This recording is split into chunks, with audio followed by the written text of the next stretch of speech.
All right, world history. We are finishing up the Roman Empire, Roman Republic, Roman Empire today, talking about their culture, religion, and how it continues to have an influence today. We'll do some chapter review on Monday, and Lord willing, we will take the test on Tuesday. So make sure that you're working on your chapter review activity, and we'll discuss that on Monday. So here we are in section 5, Roman culture and achievement. Contribution to law, literature and language. Early Augustan literature, meaning during the time of Augustus Caesar, around from the transition from before Christ to Anno Domini. Later Roman writers after the death of Augustus in the 1st century AD. Talk about some Greek contributions, because again, we speak of a Greco-Roman culture. So there's a lot of borrowing from Greece. And of course, Greece continues to be a country and have a lot of great contributions, even though they're not, the empire, they're not the chief rulers, but there's still a lot of remarkable things coming out of Greece. Art and architecture. And it's interesting to think about how, some of our great buildings in this country are what's called Romanesque, which means they're very influenced by the ancient Roman architecture. You think of, um, the Lincoln Monument, or you think of the design of Monticello, where Thomas Jefferson lived, and lots of other buildings. When you see those great domed buildings at state capitals, you're looking at Romanesque architecture. The Roman games, and you need to realize that these games were quite a bit different than what you and I think of as games. When you watch, what is it, American Gladiator or whatever it is, it's it's nothing like what was happening during this pagan era. Religious beliefs, Epicureanism, Stoicism, and Eastern influences. So the guiding questions: how did Rome contribute to the concept of law? Very important because it continues to be very relevant today and the basis for English law and what becomes American law. What Greek achievements were adopted by Rome? And again, this is just a brief survey. What influence did the Roman games have on Roman society? What were the key religious philosophies of Rome? So first of all, how did Rome interact with cultures it conquered? What does it say there at the beginning of this section? Well, like we've seen so many different times, there usually was not an absolute destruction, but there was an appropriation, um, and very much so in the case of Rome. Remember that Rome generally was tolerant toward the places that it conquered, and so it ended up being able to learn from a lot of those places, particularly in the case of Greece. Compare and contrast Greece and Rome in terms of culture. What does it say there in this opening paragraph?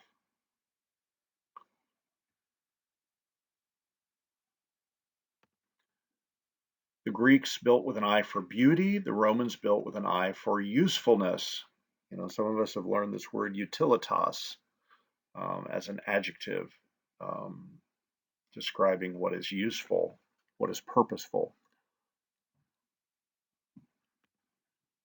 The Greeks made significant contributions in art and philosophy. We saw that back in chapter 3. The Romans, while also making contributions in these places, are primarily known for their contributions in law, lex, and politics. Okay, civitas is the Latin word that we've learned about the state or society. So, what about the contribution to law? One of Rome's most valuable and enduring achievements was its system of justice. And as you can see there, what were the major principles of Roman civic law? So stop and read through those and ask yourself, are these concepts still important today? Think of phrases that you may hear in political discussions today, or things that you've studied in other classes in your US history classes. Well, of course they are. The legal codes of many modern European countries include principles based on Roman law. And because our country is based on one of those European countries, um, Great Britain, England, we have those things as a huge influence as well. Notions of individual rights, notions of freedom, notion of a right to property. Ah, yes, here we are. Literature and language, very important, as some of you know from based on another class that you are taking.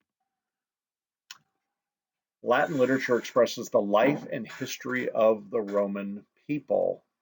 And again, because it embodies so much of the concepts, becomes so foundational for Western society, it allowed this particular literature in a way, a few other cases, such as in the ancient Near East, some of the literature we know from the ancient Near East, like Assyria and Canaan, those were only discovered in the last 100 to 150 years. The Gilgamesh epic that we talked about.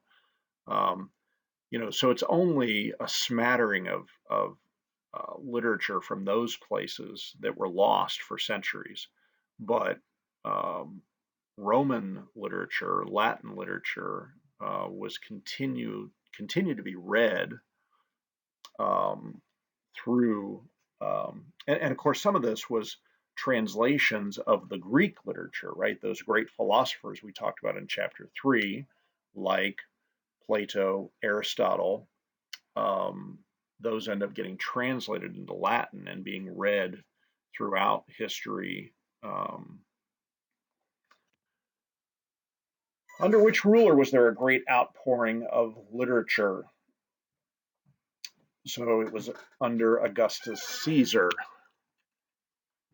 The greatest Latin literature was produced during the lifetimes of two of Rome's most famous citizens, Cicero, who lives around the time of Julius Caesar, and Octavian, who is best remembered by the name Augustus, okay, which kind of means like mighty one. So Cicero lives in the first half of the first century BC, and he dominates the first half of this literary age in Rome. He was a leading political figure, author, lawyer, and statesman. So again, he's not just like somebody hiding out in a tower writing fiction or something, okay? He was actually writing for the purpose of influencing and communicating and seeking to promote certain ideas that he thought were important. Okay, um, so he's not so much like a William Shakespeare figure or a J.R.R. Tolkien. Um, he's actually kind of more of a nonfiction author, but incredibly influential, especially because he starts a trend that becomes very important in Roman society of the great orator, the good man, well spoken, who can influence people, not through might makes right, not through the force of his weapons, but through the communication of ideas put together in a well spoken fashion. So he was an orator, which comes from the Latin oratio, meaning speech.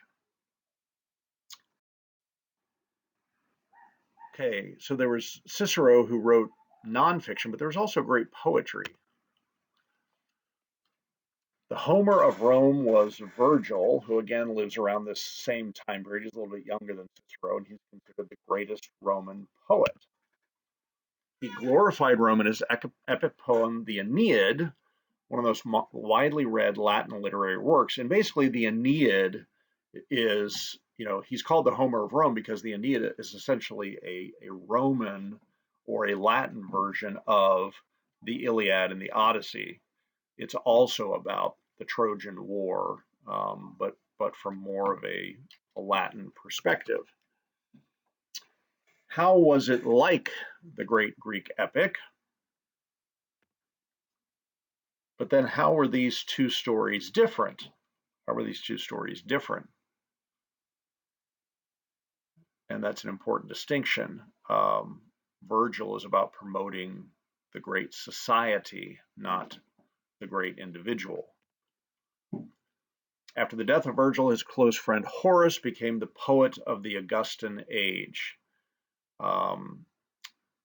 When he becomes an adult is essentially the time when Augustus is becoming the leader and eventually, the princeps, if you remember, and then eventually the emperor, the imperator.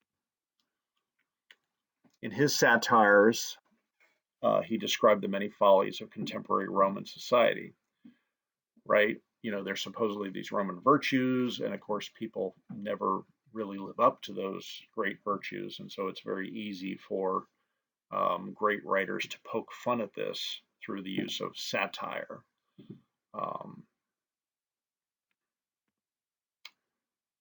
What was it, though, that Horace did praise in his writing? What was he seeking to promote as the positive good? All right, what author in this great Augustan era wrote about mythology? The poetry of Ovid is quite different from the poetry of Virgil and Horace. Ovid wrote about mythology and love. And so he's sort of hearkening back to an older time period when paganism was prominent in Rome. And, he's sort of looking back and repurposing that for his poetic expression around the time of Christ.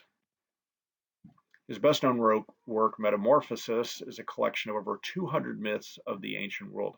And a lot of what we know about Greek and Roman mythology comes from this work, so it's historically quite important.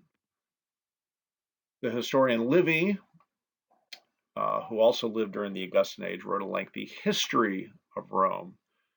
Can anybody think of some of the Greek historians that we've looked at? Well, we had Herodotus. We read him talking about how Cyrus was able to conquer the Babylonians. We also looked at Tacitus. So again, there's a period of great history writing going on during this era that becomes kind of the foundation. So not only is there a foundation of law that continues on till today, but there's also a tradition of history writing that becomes the foundation for what we do today. Although Livy drew from many unreliable legends, his work offers valuable insight into early Roman customs and histories. So obviously there's some exaggerations, and there's not always a complete commitment to factual history. Historians, especially in this time period, were often biased toward promoting their own culture or their own rulers, but that doesn't mean that it's completely without value in terms of giving us insight as a primary source for that time period. This, by the way, is a book called Latin via Ovid, and if you ever wanted to continue Latin studies, this is a curriculum that's based on using the Metamorphoses as a way to teach you Latin, and I've used it quite a bit to teach myself Latin over the years, and it's very well laid out.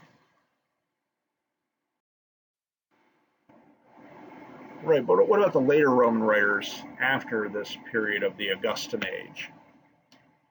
Latin writers of the first century AD were more critical and pessimistic than their predecessors. Partly that can be because they're living very turbulent times, during the reign of, Caligula, a very awful emperor, Nero, etc. Why were these authors more cynical? What does it say there? Well, they were more cynical because, the Romans are not living up to these ideals of the Roman virtues and the great Roman culture and the supposed golden age of the Republic, and they would like to see more a restoration of that Republic, because they see the emperors becoming more and more corrupt, and the people becoming corrupt as a result. The poet Juvenal wrote bitter satires on the loose morals and social problems of the empire. Again, somewhat similar to Horace in a previous generation. The famed historian Tacitus favored the old republic over life under the self-centered emperors. So that's often the way of things, that people, they pine for the past. They think that there was some golden age before.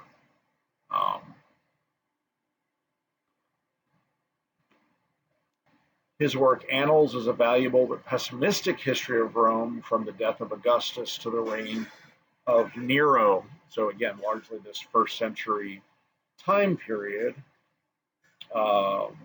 which eventually, of course, is going to be the same time when the Christian church is going to be birthed, and eventually is going to transform the Roman Empire, and actually bring about some of those good things that some of these authors were longing for.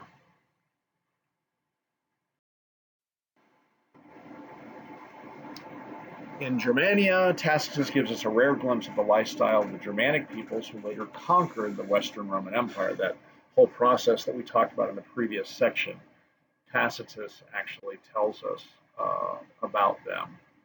And so again, it's a valuable resource, primary source for what's going on in this time period. Now let's talk about the language itself. How does the Roman language continue to have a great impact even after the fall of the Roman Empire?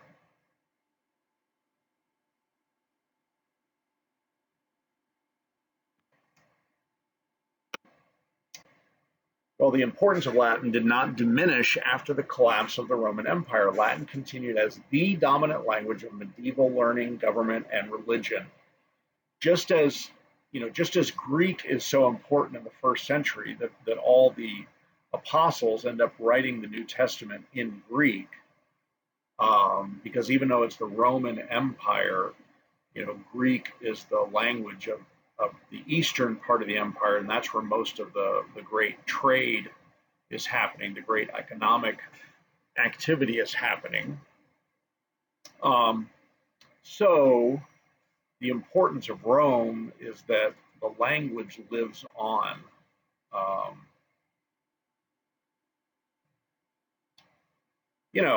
And you guys have heard me say this before, but there's that funny little poem that some of you might be feeling particularly. Latin is a language as dead can be. First it killed the Romans, now it's killing me. If you wanted to say anything in the Middle Ages, if you wanted to have an impact, if you wanted to communicate ideas, if you wanted to influence people, if you wanted to keep a record of history, you needed to write it in Latin. And so, priests and monks and bishops are all learning Latin. Kings are having their clerks and their record keepers learning Latin. Um, and so this just becomes a very important language that sort of unifies Europe during this time period, all the way up until the 18th and 19th century. Um, Things begin to change during the Reformation when people start to have the Bible translated into their own language. They start to translate the Mass and the liturgy into their own language. Um, but, again, even today, as I think I've told you, 60% of our words in English come from Latin. So even learning Latin today, it will give you access to history. It will help you in studying law. It will help you in studying medicine. It will help you in studying theology. But it will also just help you become a better communicator of English, because you'll learn roots of so many of our words, and you'll just, as you figure out Latin sentences, you will, um, you'll just figure out how our language works better. Name some of the Romance languages that Latin evolved into. Latin doesn't really die. It evolves. It evolves into 5 particular languages. Do you know what they are? Italian, French, Spanish, Portuguese, Romanian. Basically the major uh, parts of the empire, the major parts of the empire. English, if you're not aware of it, is a Germanic language. So those Germanic tribes, the Angles and Saxons, they cross over into Britannia, right? And so our language develops largely from that. But when the Normans conquer in 1066, we'll talk about that. They conquer England. They bring a lot of French and therefore a lot of Latin into our language. All right, there are many great Greek contributions. Who was the most famous Greek author in the Roman Empire? A man named Plutarch, probably the most famous Greek writer in the Roman Empire. He wrote biographies that compared the lives of important Greek and Roman men.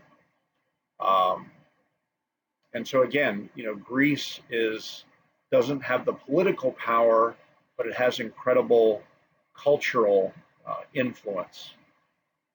And of course, Christianity is taking root there. When you think about the churches in Asia Minor, you think about the churches that are taking root in Greece, right? Corinth. Um, you think of Thessalonica, Philippians, these cities up in Macedonia. His parallel lives of illustrious Greeks and Romans is not only an excellent literary work, but also the source of valuable historical information. So, again, it's kind of it would have been a secondary source for people living at that time, but for us, it's a primary source. Advances in medicine continued under the work of the Greek physician Galen. Experimenting with animals, Galen studied the lungs, heart, arteries, and blood. Again, if you're going to make advances in science, you can't just have theories. You've actually got to put into practice. If you're going to make advances in biology, you got to cut animals open, and even humans, right? If you're going to become a doctor, you've got to spend some time with cadavers so that you can actually see, real human organs and the interior of human bodies, so that you know what it looks like and what's going on. Galen's encyclopedia, a collection of the medical ideas of the ancient world, became the accepted medical authority of the Middle Ages. So again, we don't want to think that ancient man had no medicine or had no science. Now, granted, there's a lot of scientific advances that happen later on when we get to the Renaissance era, when we get to the modern era, but it doesn't mean that they had none of those things back then. The Alexandrian, and again, anybody remember where Alexandria is? Alexandria is in Egypt, right? And it's a great center of learning, and it continues to be. It's got a great library, it's got great thinkers. So the Alexandrian astronomer and mathematician Ptolemy promoted the theory that the Earth was the center of the universe. The Greek word for Earth is geo, from which we get what? Geology, the study of the Earth, geometry, the measure of the Earth. So he promoted this geocentric theory, and it unchallenged for almost 14 centuries. Well, who comes along and challenges it later? We'll talk about this. Who was the medieval astronomer who eventually overthrew Ptolemy's ideas? Maybe you already know this from your physical science class or elsewhere. His name was Copernicus. He led what was called the Copernican Revolution, where there was an overthrow of this Ptolemaic worldview. Ptolemy basically taught that the planets revolved around the Earth, as did all the stars. And of course, Copernicus realized that no, that's not right. The planets revolve around the sun. So he came up with the heliocentric theory. What about art and architecture? The Romans excelled in portrait busts, head and shoulder statues. And how do you know that? Well, one of the ways you know that is you can see all kinds of them in this chapter, right? We've got busts and statues of Julius Caesar and Augustus and all those kind of guys. And those are, they're still around today. So they were very well crafted. The Romans also excelled in relief sculpture, okay, on a flat background. The Romans used new building techniques as well as techniques borrowed from other cultures. How, look at that picture there, how has the Parthenon been able to stand for nearly 2,000 years? Well, it's because the Romans learned how to make arches. They learned how to make very well constructed buildings that some of which continue to stand today. Arches involved strengthened with concrete enabled Roman engineers to create large indoor spaces enclosed by massive domes. And again, that's probably the most famous example of it there. The Romans built aqueducts to supply water to many of their cities. Okay, can any of you Latin scholars figure out where this word comes from? Well, you know that the word aqua means water, and the word duco means to lead. So it's the place where the water is led, right? Ductus. They also built bridges and an extensive network of roads. Some of you have been learning about this with the word pontes, right? Bridges, and viae, roads. This is part of what allowed the Roman Empire to be so well managed for so long. It's because they were able to get communications, they were able to get letters out, they were able to get the taxes collected and get it back to Rome or wherever they needed to get it to. They were able to get armies quickly around the empire to maintain order. So this architectural aspect, this practical approach to architecture, again, utilitas, not just beauty, not just something to look at, but utility, practical, is part of what allowed Rome to endure for so long. They had the physical mechanisms to make this work. All right, everybody likes entertainment.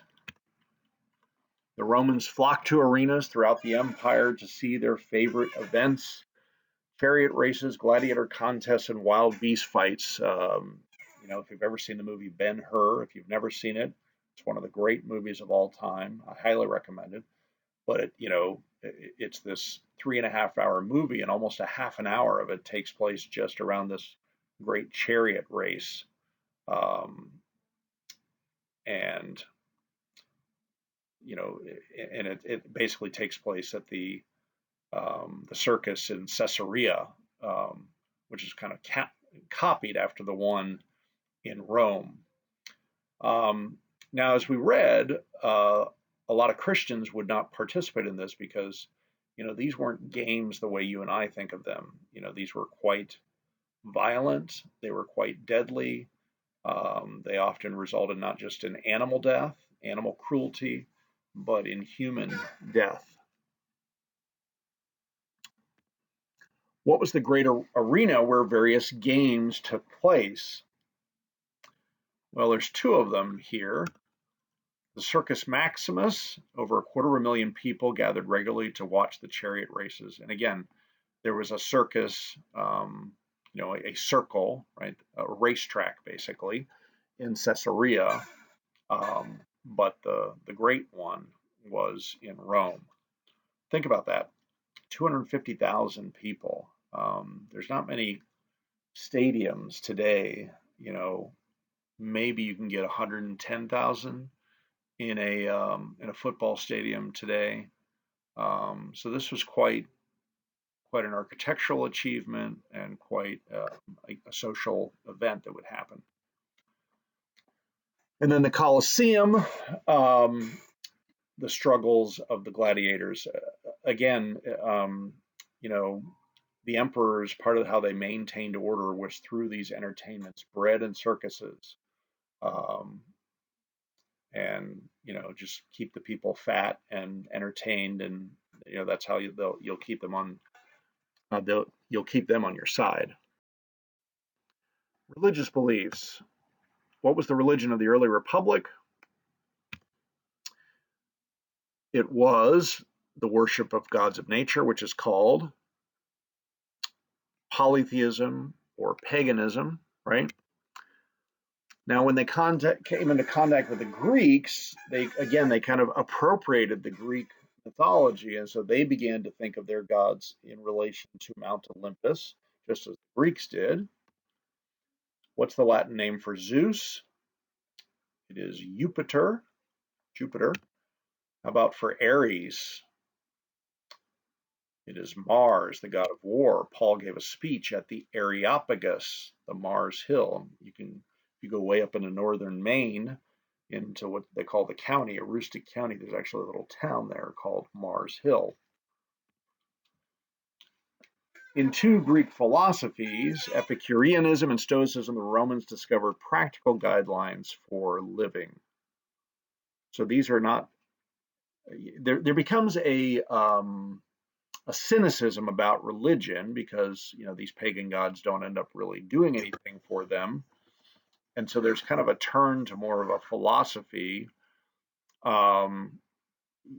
somewhat the philosophies of Plato and Aristotle, but also these new kind of distinctive Roman philosophies. Greek philosophies that are more practical, because you can see how this would appeal to a more practical people. The bottom of page 99, what does it say were the main tenets of Epicureanism? You can see those indented sentences there. It's basically, again, kind of a rejection of some transcendent world order and a focus on this life. The Epicurean philosophy taught that true happiness comes only as man frees his mind from fear and his body from pain. Epicurus believed that happiness was to be found only in this life. We're not supposed to, pine for some pie in the sky, by and by future. That's kind of a caricature of Christianity and other religions. Now, how did Epicureanism change over time? Well, it starts off in this idealistic fashion of pursuing these virtues, but it kind of descends into what we call hedonism, which is essentially just the pursuit of pleasure. Get all you can while you can. Whoever dies with the most toys wins, kind of thing.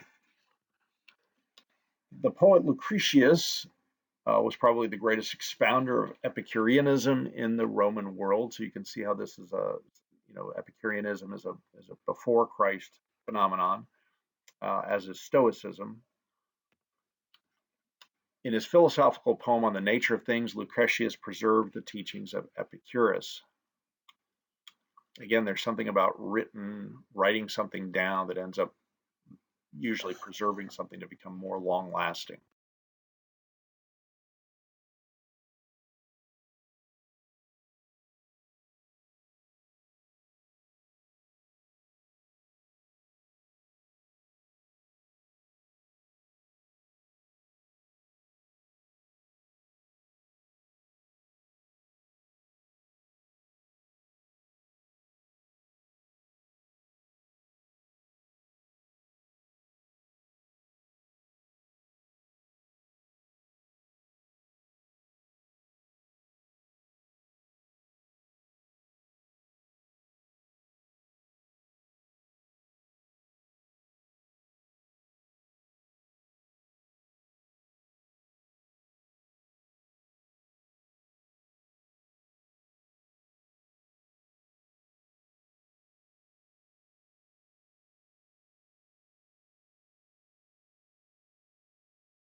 What succeeded Epicureanism? Of course, the answer is Stoicism. The Stoic philosophy had a stronger and more lasting impact on Roman society than Epicureanism. And I think part of that is because it sort of fit better the Roman mindset, the Roman practicality, the Roman commitment to, not necessarily being completely pleasure seeking, but, seeking what can preserve the empire and the good of the people. One of the leading Stoics of the Roman Empire was Seneca, the tutor of the Emperor Nero, and an outstanding writer and thinker. It would have been nice if he would have had more of an impact on Nero. And then briefly, Eastern influence. What religions and religious ideas came from the East?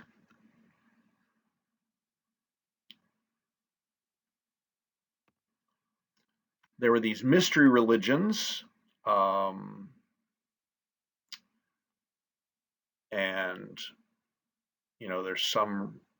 there's a mystery religion related to Isis, from Egypt, and there's some other ones. Also came the idea of emperor worship. Okay. Um, the Roman emperor held the title Pontifex Maximus. Okay. So Pontifex is a word that means priest, and Maximus, of course, would be the great priest. So again, the idea that the emperor is not just a political figure, he's not just an executive figure, but he's a religious figure. And so he has this priest king role. And again, think about the fact that who's the one who builds the temple in Israel? Well, it's not the priests, right? It's Solomon. It's the great king who builds the temple. So there's again kind of a um, one biblical scholar once put it this way, that paganism, and he's speaking specifically about first century Roman paganism. Paganism is the parody of which Christianity is the reality. Paganism is the parody of which Christianity is the reality. And so that's kind of what we're seeing here when you think of this great ruler as a priest. Think about Jesus Christ, right? The Christos, the anointed one, he has the office of a priest, of a prophet, and of a king. You learn that in your catechism. How doth Christ exercise the office of a priest? How doth Christ exercise the office of a king? And so that all those things are fulfilled in Christ, and this is just kind of a pagan parody of it.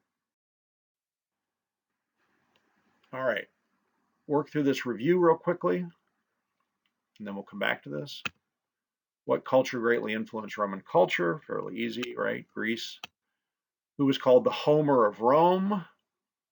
Again, this Augustan poet. Virgil. What was the name of the man who taught that the earth was the center of the universe? Starts with a P, a silent P. Ptolemy taught the geocentric theory, the earth-centered. Who was the leading Stoic philosopher of the Roman Empire and tutor, and what emperor was his pupil? Again, his name starts with an S. Seneca, and he taught Nero. Why did the Epicurean philosophy fail to raise the declining moral standards of the Roman Empire? People interpreted this, hedonism, right? They can just, whatever makes you feel good. It had a negative impact because it wasn't actually reinforcing morals. It was contributing to the decline of morals. Why did Christians in the Roman Empire take issue with emperor worship? Right? First commandment. You've been learning the first commandment in your catechism. Thou shalt have no other gods before me. Christians would not worship the emperor. Their first loyalty was to God.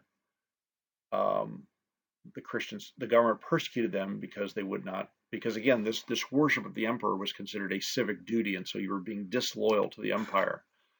So the New Testament says that the first Christian confession was Jesus is Lord, but the empire was saying you needed to say Caesar is Lord, not just in terms of him being the chief ruler, but again, that he was this divine figure.